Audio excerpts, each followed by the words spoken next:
Budget ಖಾಲಿಯಾದ budget ತನ್ನಿ ಅಂತ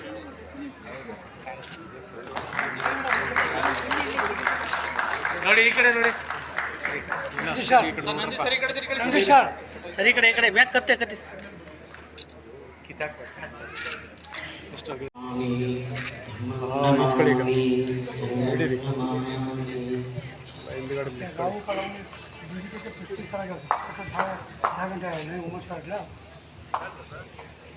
ನಾರಾಯಣ ಸ್ವಾಮಿ ಏನೋ ಹೇಳ್ತೀನಿ ಅಂತಾರೆ, ಹೇಳಪ್ಪ.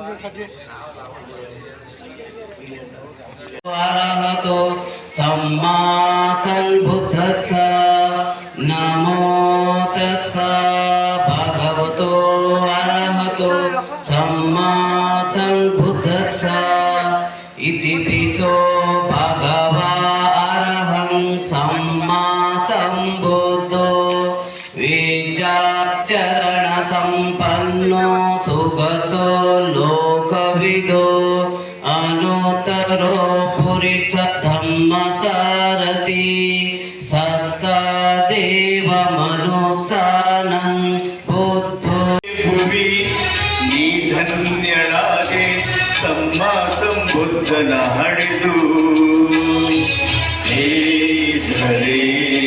ಎಲ್ಲ ಗಣ್ಯರಿಗೆ ಹಾಗೂ ತಮ್ಮೆಲ್ಲರಿಗೂ ನಾನು ವಂದಿಸುತ್ತಾ ನನ್ನ ಮಾತನ್ನು ಮುಕ್ತಾಯ ಮಾಡ್ತೀನಿ. ಜೈ ಹಿಂದ್, ಜೈ ಕರ್ನಾಟಕ. ಉದ್ಘಾಟನಾ ನುಡಿಯನ್ನು ನುಡಿದಂತಹ ಶ್ರೀಯುತ ಗಂಗಾಧರ ಸ್ವಾಮಿ ಅವರಿಗೆ ಧನ್ಯವಾದ. ಈ ಒಂದು ಸಮಾರಂಭದಲ್ಲಿ ಹಾಜರಿರ್ತಕ್ಕಂಥ ಎಲ್ಲರಿಗೂ ಕೂಡ 2570ನೇ ಭಗವಾನ್ ಬುದ್ಧ ಜಯಂತಿಯ ಶುಭಾಶಯಗಳನ್ನ ತಮಗೆ ಮೊದಲನೇದಾಗಿ ತಿಳಿಸ್ಲಿಕ್ಕೆ ಇಚ್ಛೆ ಪಡ್ತೇನೆ.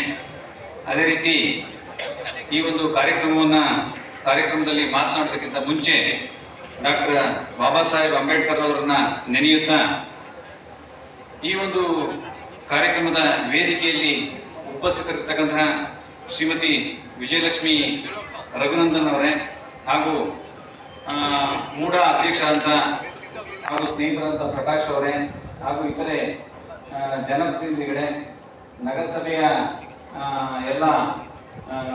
ನಗರಸಭೆಯ ಎಲ್ಲ ಸದಸ್ಯರುಗಳೇ ಹಾಗೂ ಈ ಒಂದು ಸಮಾರಂಭದಲ್ಲಿ ಉಪಸ್ಥಿತರಿರುವ ಮಂಡ್ಯ ತಾಲೂಕಿನ ತಾಲೂಕು ದಂಡಾಧಿಕಾರಿಗಳಂತ ಶ್ರೀಯುತ ವಿಶ್ವನಾಥ್ ಅವರೇ ಮತ್ತು ನಗರಸಭೆಯ ಪೌರಾಯುಕ್ತರಾದಂಥ ಪಂಪಾಶ್ರೀ ಅವರೇ ಹಾಗೂ ಈ ಒಂದು ಕಾರ್ಯಕ್ರಮದಲ್ಲಿ ಸಂಪನ್ಮೂಲ ವ್ಯಕ್ತಿಗಳಾಗಿ ಬಂದಿರತಕ್ಕಂಥ ಕಲ್ಲಾರಿಪುರ ಮಾದೇವರವರೇ ಮತ್ತು ಇತರೆ ಎಲ್ಲ ಗಣ್ಯರೇ, ಈ ಒಂದು ವೆಂಕಟಗಿರಿಯನವರೇ, ಈ ಒಂದು ಕಾರ್ಯಕ್ರಮದಲ್ಲಿ ವೇದಿಕೆ ಮುಂಭಾಗ ಇರ್ತಕ್ಕಂತಹ ಎಲ್ಲ ಮಹನೀಯ ಬಂಧುಗಳೇ, ಈ ಒಂದು ಕಾರ್ಯಕ್ರಮದ ಉದ್ಘಾಟನೆಯನ್ನು ಮಾಡಿ ಮಾತನಾಡಲಿಕ್ಕೆ ಅವಕಾಶ ಮಾಡಿಕೊಟ್ಟಂತಹ ಈ ಒಂದು ಕಾರ್ಯಕ್ರಮದ ಸಂಘಟನೆಯನ್ನು ಮಾಡಿರ್ತಕ್ಕಂತಹ ಡಾಕ್ಟರ್ ನಂದೀಶ್ ಅವರೇ, ಭಗವಾನ್ ಗೌತಮ ಬುದ್ಧರನ್ನ ನಾವು ನೆನೆಸ್ಕೊಳ್ಳೋದರ ಜೊತೆಯಲ್ಲಿ ಅವರು ಏನು ನಮಗೆ ಪಂಚಶೀಲ ತತ್ವಗಳನ್ನು ನೀಡಿದರು ಮತ್ತೆ ಅಷ್ಟಾಂಗ ಮಾರ್ಗಗಳನ್ನು ಬೋಧಿಸಿದ್ರು, ಅವುಗಳನ್ನು ನಾವು ಅನುಸರಣೆ ಮಾಡಿದ್ರೆ ನಾನು ಅಂದ್ಕೊಂಡಂತ ರೀತಿಯಲ್ಲಿ ಪೊಲೀಸ್ ಕೆಲಸಕ್ಕೆ ಪೊಲೀಸ್ನವ್ರಿಗೆ ಏನು ಕೆಲಸನೇ ಇರೋದಿಲ್ಲ.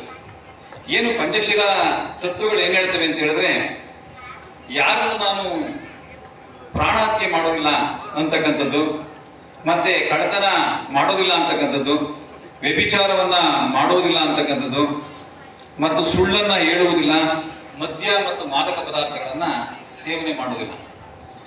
ಈಗಿನ ಪ್ರಸ್ತುತ ಸಮಾಜದಲ್ಲಿ ನಮಗೆ ಸಮಾಜದಲ್ಲಿ ಹಾಗೂ ಪೊಲೀಸ್ ಇಲಾಖೆಗೆ ಇರ್ತಕ್ಕಂತಹ ಪ್ರಮುಖವಾದಂತಹ ಸವಾಲುಗಳೇ ಇವಾಗಿದ್ದಾವೆ. ಇಂತಹ ಪಂಚಶೀಲ ತತ್ವಗಳನ್ನ ಸುಮಾರು 2570ನೇ ವರ್ಷಗಳ ಹಿಂದೆಯೇ ಈ ಒಂದು ಸಮಾಜಕ್ಕೆ ಬೋಧನೆ ಮಾಡಿದಂತಹ ಗೌತಮ ಬುದ್ಧರವರ ಚಿಂತನಶೀಲ ಯಾವ ರೀತಿ ಇತ್ತು, ಅವರ ಚಿಂತನೆಗಳು ಆಲೋಚನೆಗಳು ಯಾವ ರೀತಿ ಇತ್ತು, ಇವುಗಳನ್ನ ನಾವು ತಿಳಿಬೇಕಾಗತ್ತೆ. ನಾವು ಈ ಒಂದು ಸಮಾರಂಭ, ಈ ಒಂದು ಜಯಂತಿಯನ್ನ ಮಾಡೋದ್ರ ಜೊತೆಯಲ್ಲಿ ಅವರ ನೀಡಿರ್ತಕ್ಕಂಥ ಆದರ್ಶಗಳನ್ನ ನಾವು ನೆನೆಸ್ಕೊಳ್ಬೇಕಂತ ಅವಶ್ಯಕತೆ ಇರುತ್ತೆ. ಇವುಗಳನ್ನು ನಾವು ಪಾಲನೆ ಮಾಡಿದ್ರೆ ನಮ್ಮ ಸಮಾಜ ನಿಜಕ್ಕೂ ಕೂಡ ನೆಮ್ಮದಿಯಾಗಿರುತ್ತೆ. ಅವರು ಹೇಳಿದಂತ ಒಂದು ಮುಖ್ಯ ವಿಚಾರ ಆಸೆಯೇ ದುಃಖಕ್ಕೆ ಕಾರಣ. ಅದಕ್ಕೆ ಏನ್ ಹೇಳ್ತಾರೆ ಅಂತ ಹೇಳಿದ್ರೆ, ಇಂಗ್ಲಿಷ್ ಅಲ್ಲಿ wants are unlimited, sources are limited.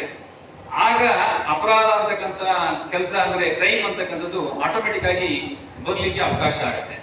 ಯಾವಾಗ ನಮಗೆ ಆಸೆಗಳು ಜಾಸ್ತಿ ಇರ್ತವೆ, ನಮ್ಮಲ್ಲಿ ಇರ್ತಕ್ಕಂಥ ಅವಕಾಶಗಳು, ನಮ್ಮಲ್ಲಿರ್ತಕ್ಕಂಥ ಮಿತಿಗಳು, ನಮ್ಮಲ್ಲಿರ್ತಕ್ಕಂಥ ಸೋರ್ಸಸ್, ಸಂಪನ್ಮೂಲ ಕಡಿಮೆ ಇರುತ್ತೆ.